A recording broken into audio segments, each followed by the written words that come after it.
Very good morning to all. बेटा एक topic अपना पेंडिंग रह गया था लास्ट क्लास में, स्ट्राइकिंग ऑफ का restoration of the company.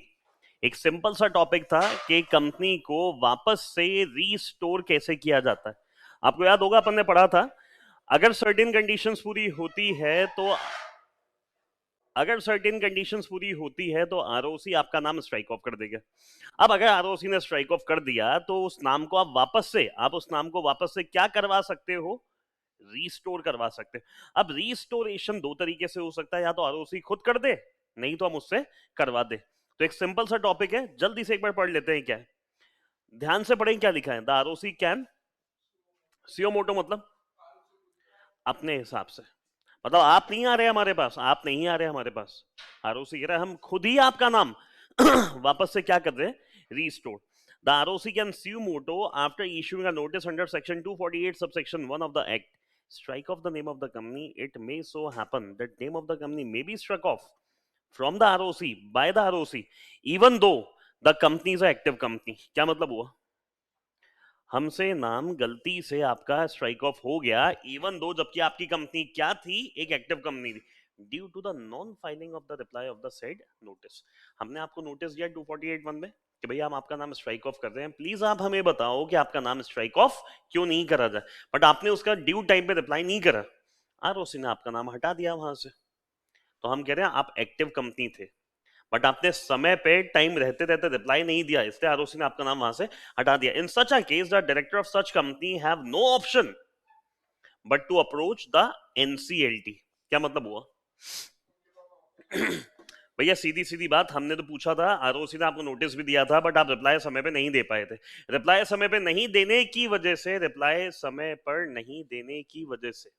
ROC ने आपका नाम रजिस्टर ऑफ कंपनी से स्ट्राइक ऑफ कर दिया। आगे जाके आपकी कंपनी जबकि थी एक्टिव कंपनी, अब आपके पास कोई दूसरा ऑप्शन नहीं है, आपके पास केवल एक ऑप्शन है, कहां अप्रोच कर लो, NCLT, by making an appeal for the restoration of the name of the company in the register of company maintained by ROC. ध्यान से पढ़ें।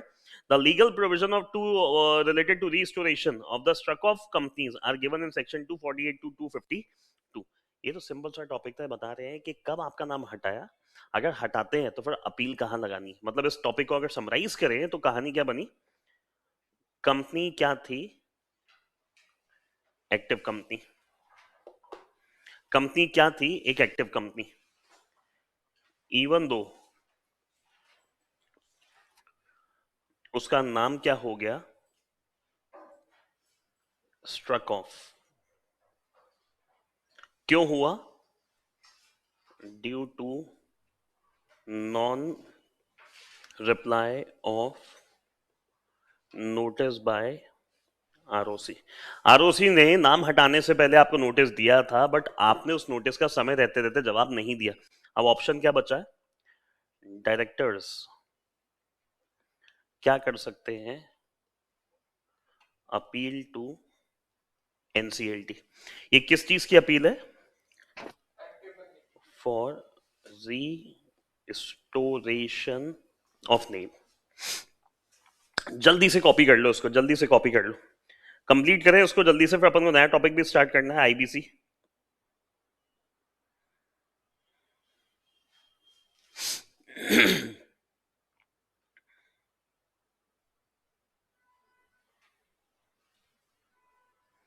हो गया कॉपी? yes, चलो आगे देखिए हम ध्यान से।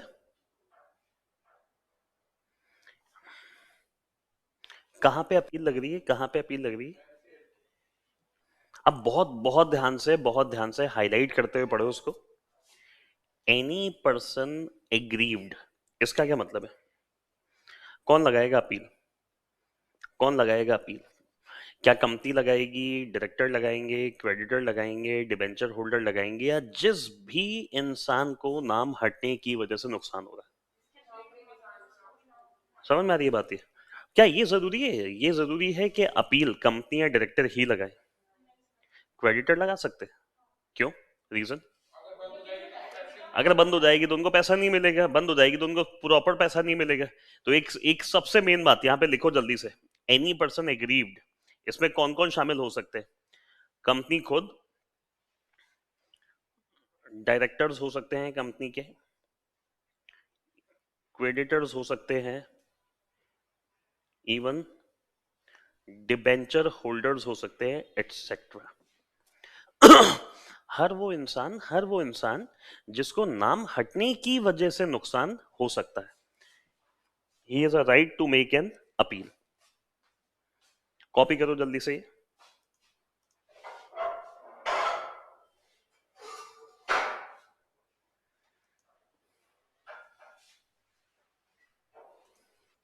हाँ, जल्दी से आगे देख लेते हैं आगे की कहानी। Any person agree by the order of the ROC may file an appeal to tribunal. Tribunal मतलब एनसीएलटी। कितने समय में? Within 3 years of the order pass by the ROC.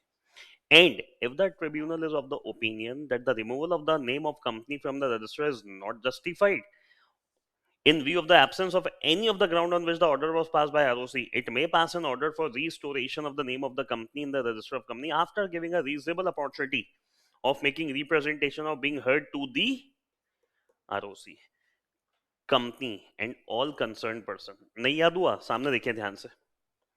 Simple, क्या कहानी बनी?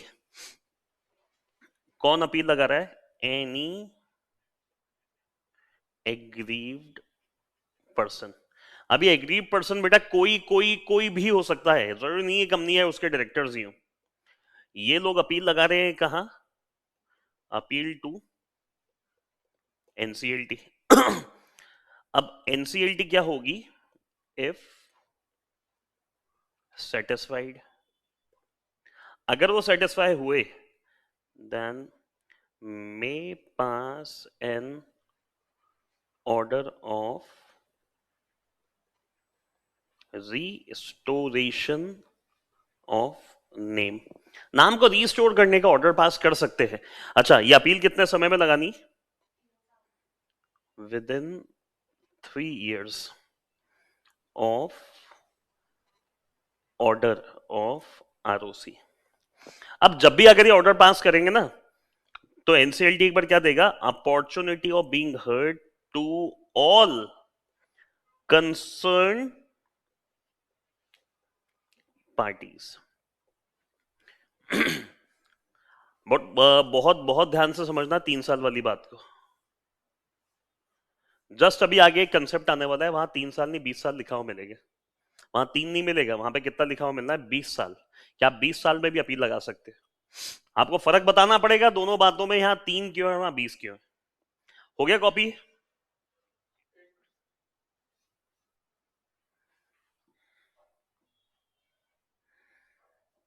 चलो, अब ये हेडिंग जरा ध्यान से मुझे पढ़ के बताओ, इस हेडिंग में कौन अपील लगा रहा है? नेक्स्ट हेडिंग में ये लास्ट टॉपिक है, ये लास्ट टॉपिक है, ये खत्म कहानी। ये देखो, इसका तो एलएलपी आ गया, ये लास्ट टॉपिक है फाइनली आपका। Application to NCLT by ROC for restoration of the name of the company. कभी ऐसा होता है गलती भी आपसे होती है और माफी भी आप खुद ही मांग लेते हो? कम होता है वैसे, बहुत कम केसेस में होता है हमसे गलती और हम खुद उसको एडमिट कर ले, माफी मांग ले। ये वही कहानी है, आरओसी से कोई गलती हुई, आरओसी से कोई गलती हुई, आरओसी खुद माफी मांग रहा है। कहाँ जाके? एनसीएलटी में, कि हाँ हमसे ये हुआ है। अभी कैसे? बहुत बहुत ध्यान से पढ़ो। द आरओसी में, बहुत ध्यान से पढ़ना, द आरओसी में within a period of 3 years from passing an order of dissolving a company file an application before the tribunal।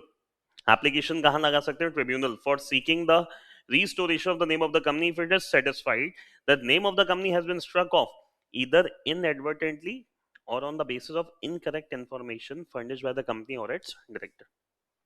सीधी सीधी बात, आरओसी ने ऑर्डर पास कर लिया, ऑर्डर पास करने के 3 सालों के अंदर हम खुद एज आरओसी जा सकते हैं एनसीएलटी में, क्या कहने भैया ये ऑर्डर हमसे गलत पास हो गया। इनएडवर्टेंटली मतलब हमने जानबूझ के नहीं रहा, गलती से हमसे हो गया। नहीं तो हमने किस बेसिस पे ऑर्डर पास करा? जो इन्फॉर्मेशन इन लोगों ने हमें सप्लाई करी थी वो गलत थी, तो मौके के ऊपर जो इन्फॉर्मेशन मुझे सही लगी मैंने उस हिसाब से ऑर्डर पास कर लिया। तो जैसे ही मुझे पता चला कि वो इन्फॉर्मेशन गलत थी, मैं अपने ऑर्डर को वापस से रेक्टिफाई करवाने आ गया। फिर सुनो ध्यान से, आरओसी गया कितने साल में गया? 3 सालों में। कहा गया? एनसीएलटी। क्यों गया? वो कह रहा है भैया ऑर्डर गलत पास हो गया। क्यों हो गया? या तो इनएडवर्टेंटली मतलब गलती से पास हो गया, नहीं तो सेकंड क्या है? On the basis of incorrect information, on the basis of incorrect information provided by company and director. आगे ध्यान से पढ़े। Application to NCLT for registration of the name by company, any member, creditor और workman. अभी agree parties हो गई, company खुद, नहीं तो उसके मेंबर, नहीं तो क्रेडिटर, नहीं तो workman. The tribunal on an application made by the company, member tribunal or the aggrieved by the company having its name struck off from the register। बहुत ध्यान से पढ़ो क्या लिखा हुआ, क्या मतलब हुआ, क्या मतलब हुआ। आगे तो कुछ नहीं, सेम कहानी लिखी है, सेम कहानी लिखी हुई। लास्ट पैरा बस ये, जो भी फिर एनसीएलटी का ऑर्डर आता है उसे 30 दिन में आरओसी में फाइल करना है। मैं आपको कंपेरेबल एनालिसिस बताता हूं दोनों की, बहुत ध्यान से देखना, बहुत ध्यान से, और प्लीज है ना इसे कॉपी कर लेना। बहुत सारे केसेस में मैंने देखा है बच्चों को ये समझ में नहीं आता कि 3 साल और 20 साल की गणित क्या है। रिस्टोरेशन ऑफ नेम के लिए हम अपील कहां लगा रहे हैं? Appeal to NCLT. अब ये अपील कैसे लग रही है ये देखें। बाय आरओसी, नहीं तो by company, member, creditor, workman etcetera. Workman मतलब जो वहां काम कर रहे हैं।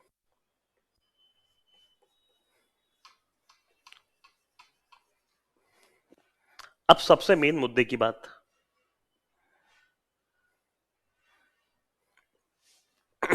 आरओसी कितने समय में जाएगा? With in a period of 3 years from the date of passing order। ये जाएंगे जब, ये जाएंगे जब, ये लोग कब जाएंगे? ये कब जा सकते हैं? Even within a period of कितने साल? 20 years। कहां से? From the date of publication in official gazette.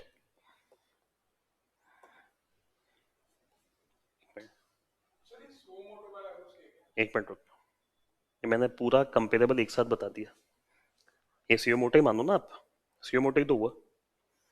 ये जा रहे हैं विद इन 3 year, कहां से? ऑर्डर वाली तारीख से। ये जा रहे हैं कब? वो कहां से? आपको बड़े आराम से समझ में आनी चाहिए बात कि 3 साल के समय सीमा तो हम दे रहे हैं किसको? आरओसी को दे रहे हैं। किस बात के लिए? आप खुद आ जाओ, आप खुद आ जाओ। आज ऑर्डर पास हुआ, आज से कितने साल में आ जाओ? 3 साल में। हम कंपनी, वर्कमैन, इनको कितना समय दे रहे हैं? 20 साल।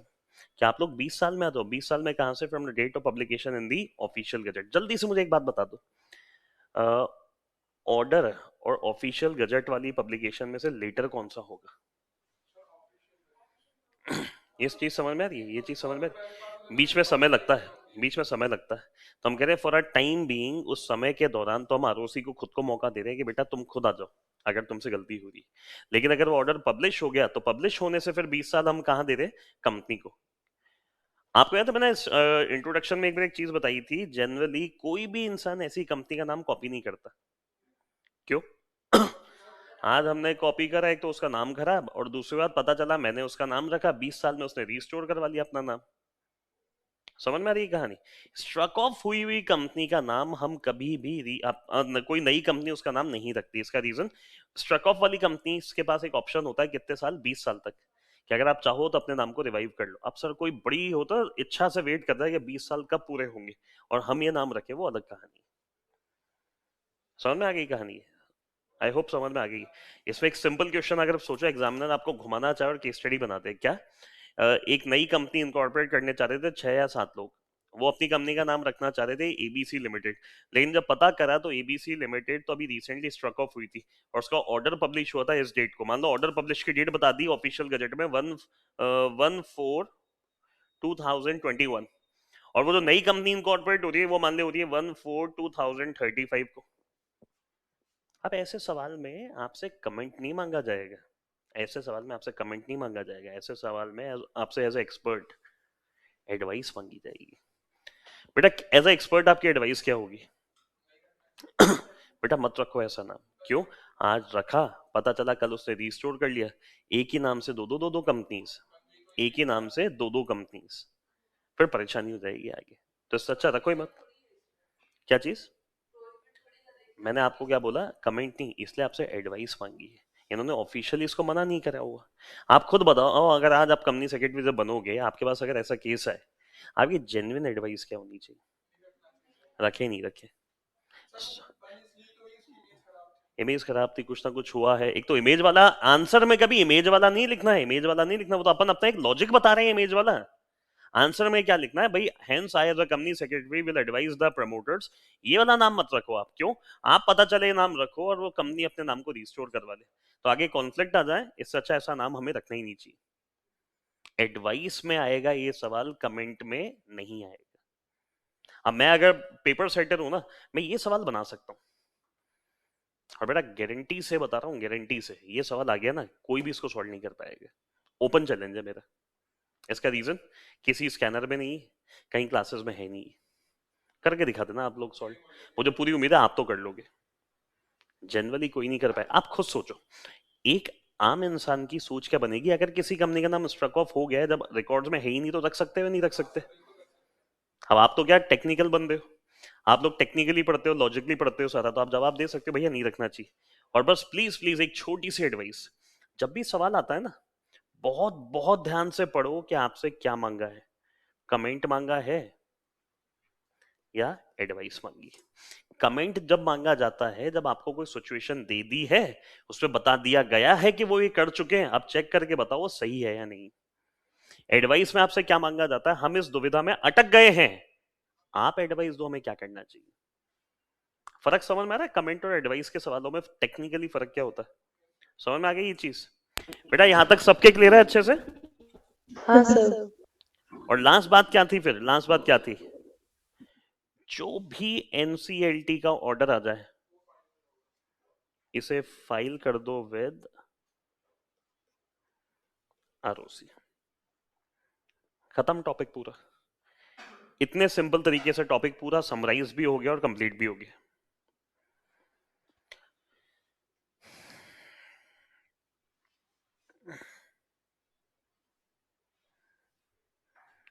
भाई मेरे होशियार बच्चे हो तुम लोग, उम्मीद है तुम लोगों को समझ में आ गया होगा ये। हाँ बताओ,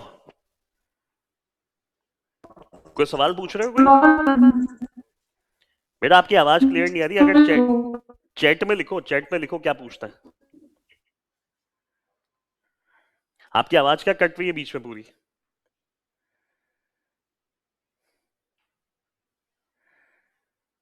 चैट करो, क्या दिक्कत आ गई? आज फ्रेंड से ना करके हमसे कर लो। हाँ, क्या पूछना चाह रहे हो? स्क्रॉल अप, अच्छा ओके, लो जल्दी से कॉपी कर लो।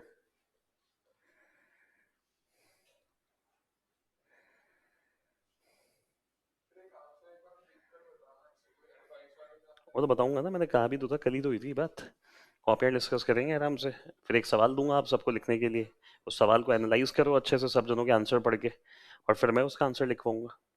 हर तरीके के सवाल का आंसर लिखवाऊंगा आपको क्लासेस में। कमेंट वाले क्वेश्चन कैसे प्रेजेंट करने हैं, एडवाइस वाले कैसे करने हैं, डायरेक्ट वाले कैसे करने हैं। अब बेटा जैसे कल अपन ने टेस्ट लिया था है ना, तो उनकी कॉपियां वॉपियां चेक करके मैं उनमें से एक सवाल ग्रुप पे डालूंगा। उस एक एक ग्रुप बना दूंगा अभी, उस ग्रुप पे आप सभी जनों को उसका आंसर लिख के अपलोड करना है। आप सबको एक दूसरे का आंसर पढ़ना है, किसने क्या लिखा है। आप देखोगे एक चीज पाओगे, कोई एक पेज का लिखेगा, कोई सवा पेज का लिखेगा, कोई 3-4 सेंटेंस में लिख देगा, ये भी हो सकता है। और उसका करेक्ट आंसर मैं लिखवा दूंगा आपको फिर। हो सकता है थोड़ा सा जस्टिफिकेशन मिलेगा कि हम कहाँ क्या गलत करते हैं। समझ में आ रही है कहानी? तो अपन को जस्टिफिकेशन चाहिए अपनी गलतियों का। तो मैं दे दूंगा आपको, कोई दिक्कत नहीं। चलो जल्दी से आगे देखें, खत्म करें इस टॉपिक को ताकि नया स्टार्ट होगा। जल्दी से एक बार केस स्टडी पढ़ लो और मुझे भी फ्री कर दो। लो पढ़े, Mahabharat builders and developers versus ROC Mumbai. जल्दी से पढ़े। Facts stated by the petitioner, जिसने पिटीशन लगाई थी यानी कंपनी, क्या थे facts? The petitioner stated that company was struck off on the application of the company itself on 2/1 2015. The petitioner further stated company filed an application for struck off due to recession, मंदी चल रही है बाजार में है। Now, owing to the favorable market conditions, since the management is interested to start a new project for housing development, the director shareholder have come together and decided to carry on the business mentioned in the objective of the company. पहले हमने एक company form करी, फिर recession चला, market में मंदी छाई, मंदी के चलते हमने नाम स्ट्रक ऑफ करवा लिया। फिर कंपनी प्रमोटर सब बैठे वापस से, उन्होंने कहा मार्केट कंडीशन सही है तो हम एप्लीकेशन लगा रहे हैं क्योंकि एक बहुत तगड़ा हाउसिंग डेवलपमेंट प्रोजेक्ट अपने हाथ आ रहा है। आगे ध्यान से पढ़े, एनसीएलटी का डिसीजन क्या था? The provision state under section 252 subsection 3 could be invoked, invoked मतलब लागू करवाना, invoked only when the company is struck off from the register of company on the following grounds. बहुत बहुत ध्यान से पढ़ो, on the following grounds मतलब अगर आप अपना नाम रिस्टोर करना चाह रहे हो तो ये नहीं किसी भी ग्राउंड पे अपना नाम को रिस्टोर कर लोगे। कैसे करोगे? either inadvertently or misinformation furnished by the company, या तो आपने कोई गलत इन्फॉर्मेशन दी, नहीं तो गलती से आपका नाम स्ट्रक ऑफ हो गया। और if any application come from member workman with a grievance saying that this company was struck off while carrying on business. दो बातें हैं, दो। पहली क्या है? हमसे इनएडवर्टेंटली गलती हो गई थी और ये एप्लीकेशन फिर कौन लगा रहे हैं, या हमने गलत इन्फॉर्मेशन किसने दे दी थी? कंपनी एंड डायरेक्टर से। नहीं तो वो लोग जो एग्रीव्ड हुए थे, कौन? जैसे कंपनी, उसके वर्कमैन एग्रीव्ड हुए, भैया कंपनी चल रही थी, जबरदस्ती इन्होंने बंद कर दी, हमारा पैसा भी नहीं मिला हमें। On the face of it it appears that company has been struck off on the application given by the company, मतलब हमने रेसिशन के चलते अपनी कंपनी को बंद करवाया था पहले। However, it is not the case inadvertently misinformation, मतलब ना तो ये inadvertently का केस है, ना ही ये misinformation का केस है, and it also not the case that company is still carrying on business. तो मतलब जो ग्राउंड्स थे अपने नाम को रीस्टोर करवाने के, वो तीनों ग्राउंड्स ही नहीं है। तो हुआ क्या? The basis for restoration is that market conditions are favorable. Hence, company wants to restore name in the register, which is not permissible, and the said petition had failed and dismissed. नहीं समझ में आई कहानी? यार ROC क्या पागल है क्या? पहले तुम्हारा रजिस्ट्रेशन करेगी, फिर तुम्हारा नाम हटाएगी, फिर तुम्हें रिस्टोर करेगी, फिर तुम कहोगे मंदी आ गई, फिर बंद करवाओगे, फिर रिस्टोर करवाओगे। कसम खा लो केवल एक बात की, क्या? अगर नाम रिस्टोर करवाना है तो केवल किन ग्राउंड्स पे होगा? या तो नाम इनएडवर्टेंटली हो गया था रिमूव, गलती से हो गया था, नहीं तो हमने क्या दे दी थी? रॉन्ग इंफॉर्मेशन दे दी थी। किसने? कंपनी, नहीं तो उसके डायरेक्टर्स ने। और तीसरा ग्राउंड क्या था?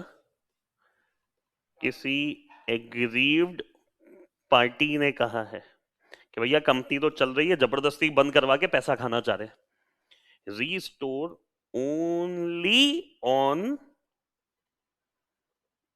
Following grounds. बहुत ही प्यारी केस स्टडी है, महाभारत वाली जो केस स्टडी अपन ने पढ़ी, 100% एग्जाम ओरिएंटेड है, 100% एग्जाम ओरिएंटेड है। पूरी चांसेस है एग्जाम में सेम सिचुएशन आपको दे देंगे। आपको हार्डली वो केसेस याद होने चाहिए कि किन केसेस में नाम वापस से क्या करा जा सकता है, रीस्टोर। बेटा उम्मीद है समझ में आ गया। जैसे एक बच्चे के दिमाग में हो सकता है डाउट, जैसा रेसिशन के चलते हटवा दिया नाम, क्या दिक्कत है, फिर काम चला तो हमने फिर कर लिया। आपको खुद को अटपटा नहीं लग रहा सुनने में?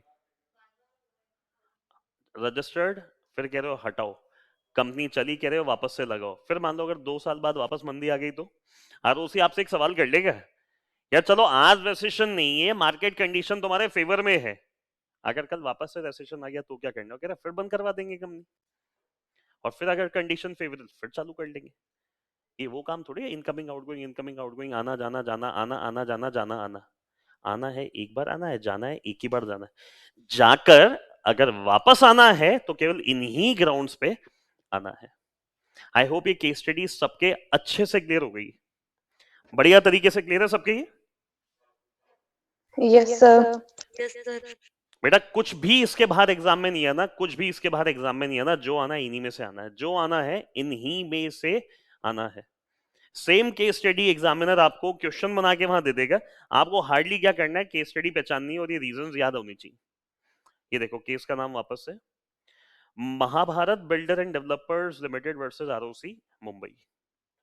तो इसी तरीके से केस स्टडीज बनती है। हो सकता है ये ग्राउंड ना देके वो कोई दूसरा ग्राउंड दे दे, तो आपको तो बेटा कसम खा के केवल क्या याद करने हैं, ये ग्राउंड्स याद करने हैं। मैं कहूं इनके अलावा कोई भी ग्राउंड हो ना, पिटीशन रिजेक्ट है आपकी। मान लू यहां तक ये पूरा चैप्टर अच्छे से सबके क्लियर है, अच्छे से क्लियर है। अपन ने बेटा 2 चैप्टर्स कंप्लीट कर लिए हैं। पहला डोरमेंट कंपनी, सेकंड ये स्ट्राइकिंग ऑफ वाला। सर कंप्लीट कहाँ हुआ, एलएलपी वाला भी तो है, वो आप ही तो पढ़ोगे, सेम टू सेम लिखा हुआ है, पढ़ के देख लेना, सेम टू सेम लिखा हुआ है। बस जहां कंपनी लिखा है उसकी जगह एलएलपी है, आप रीड कर लो, 19-20 का कुछ फर्क मिलेगा, बाकी रेस्ट कहानी पूरी की पूरी सेम मिलनी है आपको। क्लियर है, कोई डाउट है यहां तक? कोई भी डाउट अगर किसी को हो यहां तक? नहीं, चलें, बहुत बहुत ही बढ़िया। बाकी फिर नेक्स्ट क्लास में स्टार्ट करेंगे, ठीक है ना? चलें, थैंक यू।